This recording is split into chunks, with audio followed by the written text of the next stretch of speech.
Bom dia, amigos. Que a paz de Jesus esteja no nosso pensamento, trazendo a todos nós o vigor da verdade, a força da fé, para que todos nós busquemos a compreensão maior do que o Evangelho do Cristo nos traz, esse farol de luz a iluminar os nossos pensamentos. E nesta manhã, convidando a todos a refletir nessa lição que verdadeiramente fala para nós mesmos. O argueiro e a trave no olho. Como é que vedes um argueiro no olho do vosso irmão, quando não vedes uma trave no vosso olho? Ou como é que dizeis ao vosso irmão, deixa-me tirar um argueiro do teu olho, vós que tendes no vosso uma trave? Hipócritas, tirai primeiro a trave do vosso olho, e depois então vedes como podereis tirar o argueiro do olho do vosso irmão. Mateus capítulo 7, versículo 3 a 5. Uma das insensatezes da humanidade consiste em vermos o mal de outrem antes de vermos o mal que está em nós. Para julgar-se a si mesmo, fora preciso que o homem pudesse ver o seu interior no espelho, pudesse, de certo modo, transportar-se para fora de si próprio, considerar-se como a outra pessoa e perguntar: que pensaria eu se visse alguém fazer o que faço? Incontestavelmente, é o orgulho que induz o homem a dissimular para si mesmo os seus defeitos, tanto morais quanto físicos. Semelhantes insensatez é essencialmente contrária à caridade, porquanto a verdadeira caridade é modesta, simples e indulgente. Caridade orgulhosa é um contrassenso, visto que esses dois sentimentos se neutralizam um ao outro. Com efeito, como poderá um homem bastante presunçoso para acreditar na importância de sua personalidade e na supremacia das suas qualidades, possuir ao mesmo tempo abnegação bastante para fazer ressaltar em outrem o bem que o eclipsaria em vez do mal que o exalçaria? Por isso mesmo, porque é o pai de muitos vícios, o orgulho é também a negação de muitas virtudes. Ele se encontra na base e como móvel de quase todas as ações humanas. Essa a razão por que Jesus se empenhou tanto em combatê-lo, como principal obstáculo ao progresso. Nós convidamos a todos que nesta manhã possamos eleger esse momento sublime do Evangelho em nossa vida para realizarmos as nossas mais íntimas reflexões. Amado Jesus, que o Senhor nos ajude, nos ampare, para que nós possamos compreendermos na essência tudo aquilo que o Senhor veio nos ensinar, retirando-nos deste torvelinho da vaidade, da insensatez, que muitas vezes, ainda mergulhados, não somos capazes de sair de tantas brumas que ofuscam a nossa visão. Senhor, que a sua misericórdia infinita se faça para todos nós e que nesta manhã sejamos amparados nos melhores propósitos de conhecer e de perceber verdadeiramente quem nós somos. Ajude-nos, Mestre, a retirar essa trava do nosso olho, para que possamos olhar apenas para aquilo que o outro tem de bom, diminuindo a maledicência, a crítica e os nossos próprios julgamentos. Que o Senhor nos fortaleça, nos ampare, hoje, agora e por todo sempre. Que assim seja, Jesus. Queridos irmãos, poderíamos começar essa lição com a pergunta do mestre, né, que é tão clara e oportuna para nós, Por que vês o cisco no olho do teu irmão e não percebes a trava do seu olho? Por quê? Porque muitas vezes nosso orgulho tampona tudo aquilo que sou, cria uma casca, e nós só olhamos para o outro com aquilo que eu quero olhar, e não para aquilo que eu deveria olhar. Essas reflexões nos chamam a atenção, porque nós todos precisamos compreender que nós estamos reencarnados para mudar os nossos pensamentos e o nosso sentimento. Estar de volta ao corpo é para enfrentarmos novos relacionamentos. E nessa mensagem, que é uma mensagem trazida por Kardec, ele nos faz um convite que nós todos devíamos fazer, atentar para isso. Para julgar-se a si mesmo, é preciso que nós pudéssemos olhar para o nosso interior no espelho. Nós olhamos muitas vezes para o espelho para ver a nossa aparência física, mas nós não olhamos para o espelho da nossa consciência. Então, eu preciso perguntar para mim, que pensaria se eu visse alguém fazer o que faço? E quantas vezes nós temos feito coisas que não devíamos? Por isso que muitas vezes somos advertidos por os nossos familiares, nos dizendo, senhor ou a senhora fez isso, tem essa conduta, tem isso, e nós às vezes achamos ruim, porque nós não queremos que ninguém possa contestar com o nosso pensamento. Isso é o nosso orgulho. Isso é a nossa vaidade, que muitas vezes achamos que somos melhor. E o orgulho, nos diz o Evangelho, que induz o homem a dissimular para si mesmo os seus defeitos, tanto morais quanto físicos. Olha quanto isso é grave. Nós, que somos tão vaidosos, achamos que tudo que nós fazemos é que está certo. Então, nós ainda não conseguimos, de forma alguma, sair dessa dissimulação que nós criamos para nós mesmos. E isso é triste, porque eu não consigo nem acordar a consciência, mudar o meu olhar e nem despertar todos os valores que eu deveria já estar construindo para perceber verdadeiramente quem eu sou. E por isso que nas horas de tristeza, de melancolia, eu refletindo nisso, eu não suporto, eu não aceito. Então, Kardec nos traz esse item do Evangelho, com todas as linhas, um convite para nossas mais profundas reflexões, reflexões íntimas. Quando ele fala, semelhante insensatez é essencialmente contrária à caridade, sim. Por isso que nós gostamos da caridade material, ela é mais fácil, porque a verdadeira caridade, ela vai nos convidar a ser modestos, simples. Às vezes nós não aceitamos as dores, as dificuldades que temos que passar com os nossos familiares, mas é por causa do nosso orgulho. Se nós sentirmos a simplicidade e a oportunidade que Deus nos deu, nós seremos mais indulgentes conosco mesmo, a indulgência é conosco.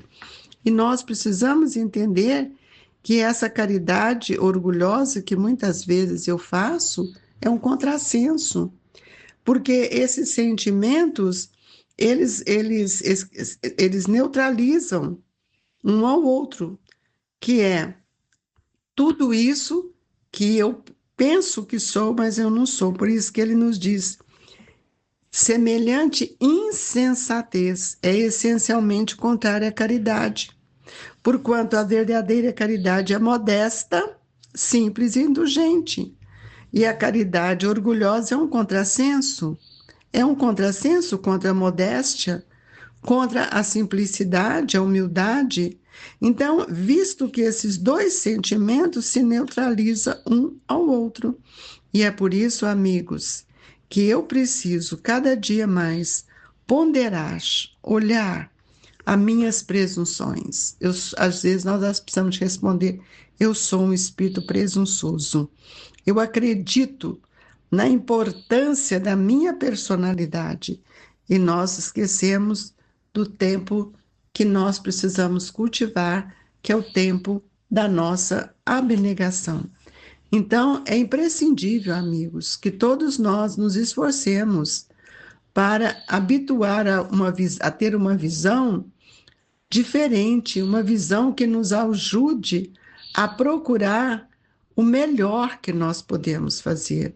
Esse melhor é que nós não sejamos mais ludibriados por nós mesmos, pela nossa malícia, pela nossa vaidade, pela nossa arrogância. Pedir a Deus que Ele nos ajude a sair dessas bagatelas que carregamos e que nós estamos perdendo tempo. Quantas vezes nós recebemos em nossa vida amigos, filhos, companheiros, irmãos que são tão valiosos e que nos respeitam, mas nós precisamos entender que eles também são estímulos às nossas mudanças. E em muitas circunstâncias, nós vamos ver que nós simplesmente já percebemos que nós temos leves defeitos ou graves, mas que nós achamos que eles são insignificantes. Então, meus amigos, todos nós ainda trazemos esses defeitos, esses nódulos que estão na nossa estrutura mental e perispiritual. Mas nós vamos lembrar que um bom artesão ou um bom marceneiro, quando ele encontra uma madeira, pequenos nódulos, ele faz isso uma obra de arte, porque não impede que a sua obra seja feita. Então, todos nós que ainda trazemos esses nódulos dentro de nós, não impede que nós possamos ter boa vontade para semear o bem, porque ainda nós não estamos numa condição de espíritos felizes. Mas precisamos esquecer, muitas vezes, as rugas, as dificuldades que cercam a nossa vida. Por isso, meus amigos, é preciso que a gente tenha esforço cada dia para melhorar. E nós vamos ver que quando nós nos entregamos ao compromisso da tarefa de auxiliar o próximo, que é a tarefa que Jesus nos aguarda, nós vamos ver que o Mestre reserva para nós, todos nós, a edificação do bem e da luz que muitas vezes nós esquecemos de tirar esse argueiro que nos incomoda. Então, eu preciso ver que esse argueiro que incomoda, que eu olho, por exemplo, o outro, o meu vizinho, eu levanto tantas situações, ele é isso, ele é aquilo, mas e a trave que está no meu olho? Que eu não me enxergo. Então, a pergunta de Jesus é uma pergunta muito, ainda tão distante de nós, muito grandiosa, né, para nós reconhecermos quando o mestre acorda para nós. A pergunta do mestre nos faz acordar para as nossas necessidades. Qual é a nossa necessidade maior? De educar. Educar o nosso pensamento, de vez que, de modo geral, descobrimos nos outros somente aquilo que somos. Isso é educação. Eu retiro do outro aquilo que sou. E se eu vejo uma pessoa vaidosa, é porque eu também sou vaidosa. Se eu vejo uma pessoa que é maledicente, é porque eu também sou. Então, nós temos que edificar em nós uma conduta que seja diferente, para que a gente possa apreciar os valores e o bem que o outro traz, que muitas vezes não saltam em nossos olhos. E é por isso que Jesus nos trouxe tantos exemplos, e nós ainda não compreendemos. E é preciso que a gente observe o outro, mas amando. E quando a gente observa amando, a gente procura tirar do outro o que ele tem de melhor. Nós vimos isso com Maria de Magdala, que era uma mulher obsediada e para muitos inconveniente. Mas, mas para Jesus ela não foi. Ela não foi vista desse jeito. Jesus viu no seu espírito, no espírito de um coração feminino, cheio de angústias, sem ser compreendida, Jesus lhe ampara. E Jesus dar-lhe a oportunidade e ensina a ela o verdadeiro sentido da caridade. E foi para ela que Jesus se apresentou e foi ela que espalhou para o mundo o sol da ressurreição. Então, esses exemplos não são poéticos, são exemplos vivos que Jesus nos disse e nos demonstrou. Ele fez para nos ensinar. Todas as lições do Cristo têm exemplos de vivência. Nós vimos aí na questão do Zaqueu, que era um publicano, que era muitas vezes para o povo uma pessoa que usava da usura, que não tinha esse espírito de benevolência. O que Jesus faz? Ele vai para sua casa, porque Jesus viu ali o amigo. Jesus viu ali um espírito que tinha necessidade de sentir-se amado, tirando a trava do seu olho, para que ele se percebesse. E nós vimos quanto Zaqueu ajudou, quanto Zaqueu fez. É isso que nós estamos buscando em compreender no Evangelho, o que estamos fazendo com nossos olhos e os olhos de muita gente. Quase todos nós têm sido aos olhos de Nicodemos, que queria as coisas prontas, coisas externas.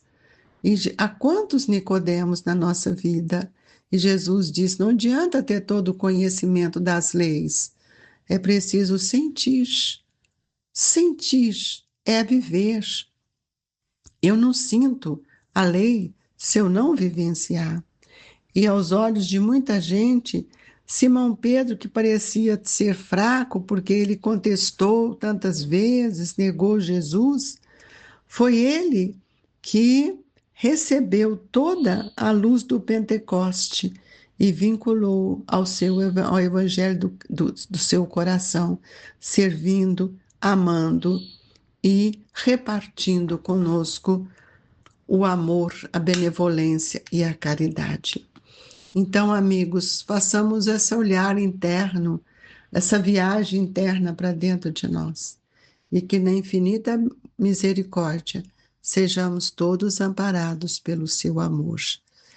E nesta hora do passe, nós rogamos a Jesus força e coragem para que nós possamos tirar a trava dos nossos olhos. Que Deus, na infinita bondade, nos assista, nos ampare, nos revigore em esperança. Que a nossa água seja fluidificada e que todos nós possamos sentir o valor do bem em nossa vida.